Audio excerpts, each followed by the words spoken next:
doing the best that I can. I'm ashamed of the things I've been put through. I'm ashamed of the person I am. Isolation, isolation, isolation.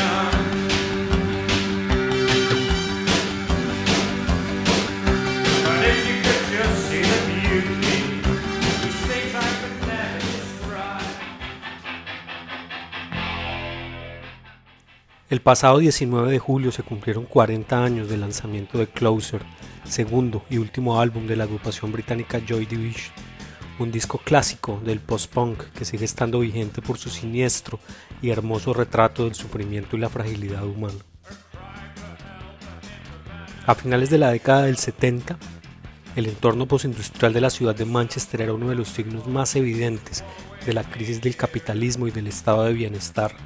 Barrios obreros empobrecidos, fábricas abandonadas, altos índices de desempleo, contaminación y sobre todo un clima espiritual de escepticismo y negatividad que terminaría por encumbrar el proyecto neoliberal de Margaret Thatcher. Una atmósfera distópica que definió el fin de siglo en esta ciudad, cuna y sepulcro del capitalismo industrial europeo.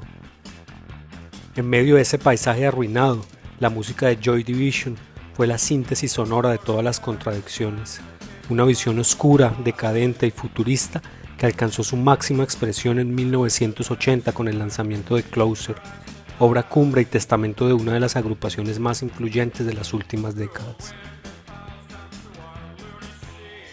Lanzado al mercado el 19 de julio de 1980 bajo el sello Factory, por entonces epicentro de la cultura musical de la ciudad de Manchester, Closer fue la consagración de un proyecto que supo sobresalir en medio de esa prolífica e impresionante camada de músicos y artistas que fueron luego asociados bajo la etiqueta del post-punk.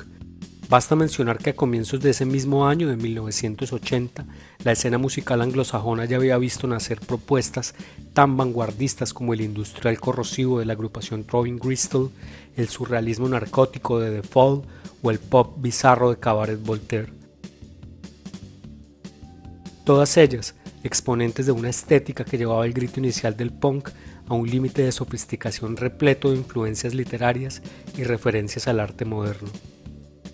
Un escenario en el que William Burroughs o la escuela de arquitectura Bauhaus tenían más influencia que los Rolling Stones o los Beatles en la formación de nuevas bandas de rock. Agrupaciones con atuendos sobrios, pelos cortos, sin extensos riffs de guitarra o ensoñaciones psicodélicas. En este contexto, Joy Division se convirtió rápidamente en uno de los proyectos más visibles de esa generación, una singular propuesta que mezclaba el post-punk gótico, motivos literarios tomados de Kafka y Dostoyevsky, una extraña fascinación con las historias bizarras de la Segunda Guerra Mundial y una gran admiración por forajidos de la música como Lou Reed o Iggy Pop. A pesar de que el lanzamiento de Closer está trágicamente marcado por el suicidio del cantante de la banda Ian Curtis, su significado desborda el de ser testamento de un artista atormentado y enfermo.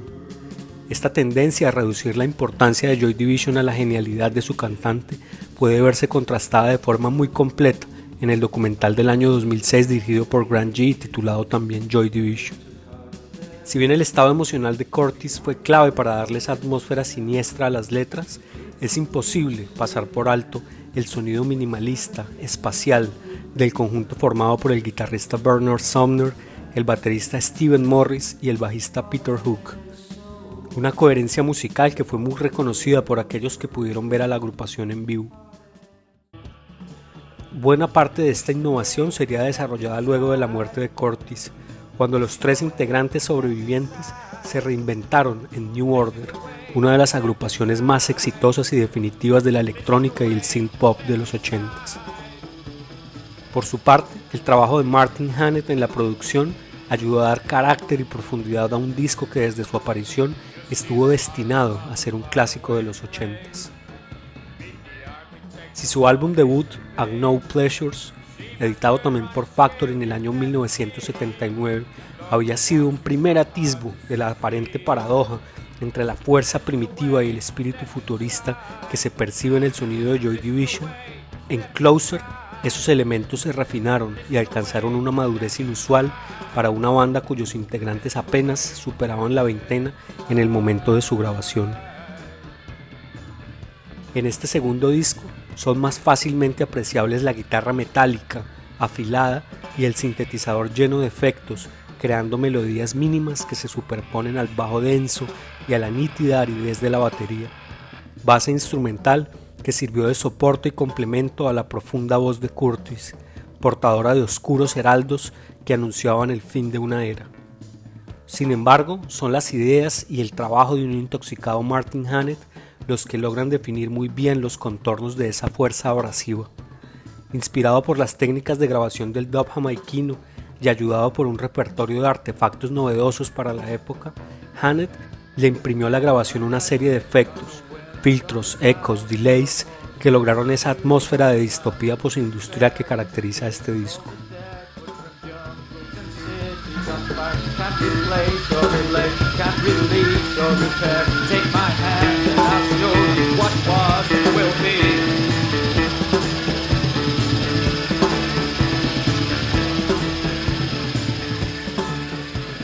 Desde que escuchamos la batería tribal y apocalíptica que abre el primer tema, titulado Atrocity Exhibition, sabemos que se trata de un álbum que propone una experiencia devastadoramente hermosa, como esos recuerdos oscuros de nuestra vida que inevitablemente evocamos en los momentos de soledad.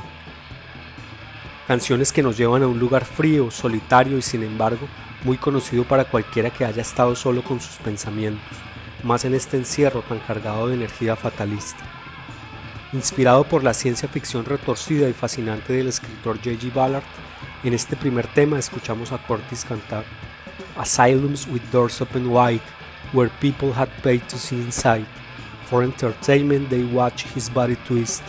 Behind his eyes he says, I still exist. El carácter monótono de la percusión y el manejo preciso e incisivo de los otros instrumentos en este y en otros temas del disco muestran en qué medida la propuesta de Joy Division estaba más cerca de la experimentación de bandas alemanas como Can, Kraftwerk y Neu, que del grito visceral pero carente de glamour de los Sex Pistols. Los temas siguientes oscilan entre el futurismo decadente de Isolation y The Eternal, llenos del efecto espacial que dan los sintetizadores, y la contundencia de las canciones basadas en el sonido de la guitarra como Pulse Over, 24 Hours y A Means to an End. La base rítmica del grupo muestra siempre una consistencia demoledora, una percusión seca, repetitiva, que suena a veces como un latigazo, dialoga fluidamente con el sonido característico del bajo de Hook, siempre pesado, basado en las notas más altas y tocado con mucha fuerza. Por eso, deja de ser contradictorio que un tema tan sombrío como Isolation se vaya revelando al mismo tiempo como una pieza que fácilmente puede ponerse en una pista de baile. De repente sentimos nuestro cuerpo animado por la cadencia hipnótica de la música, mientras la voz nos va soltando confesiones de una sinceridad aterradora, sobre todo viniendo de alguien que en ese punto había decidido poner fin a todo. Mother, I try, please believe me. I'm doing the best that I can.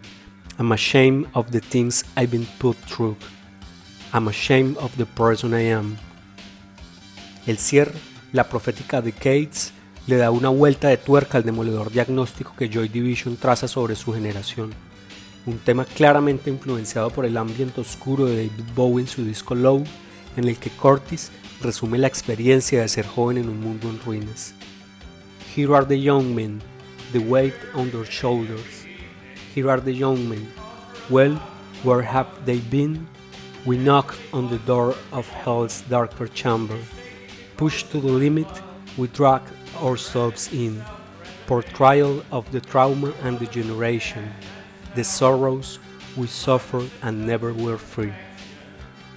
Difícilmente podremos encontrar una síntesis musical más precisa a la hora de retratar el pesimismo creador que marcó a esta generación de artistas y que aún hoy sigue siendo un rasgo esencial de la cultura pop.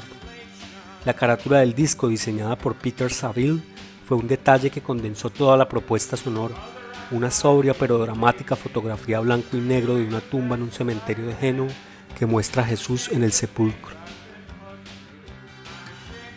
Estos detalles adquirieron una connotación más enigmática luego de la muerte del vocalista, pues acentuó ese halo de fatalidad que sirvió también para comercializar la imagen de la banda.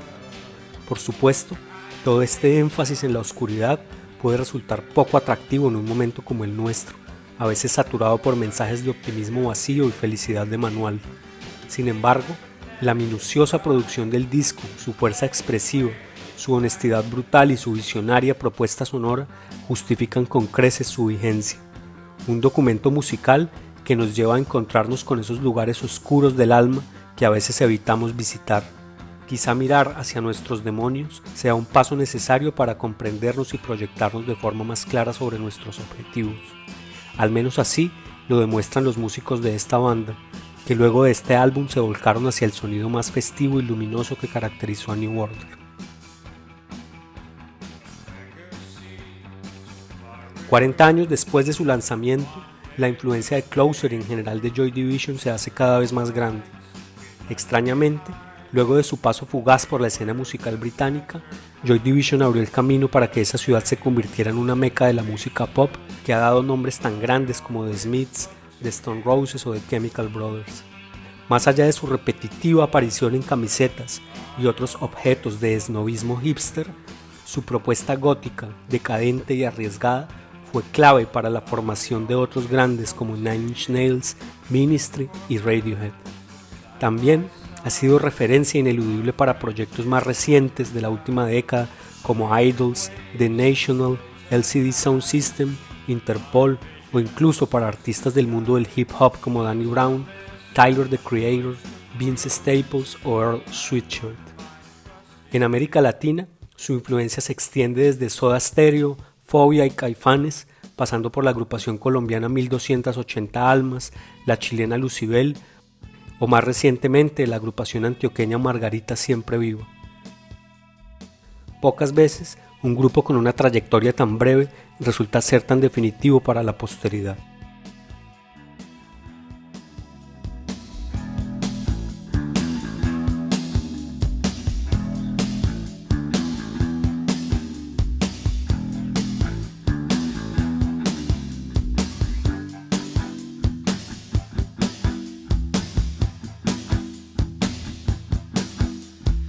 This is a crisis I knew had to come, destroying the balance I'd kept, doubting, unsettling and turning around, wondering what will come next.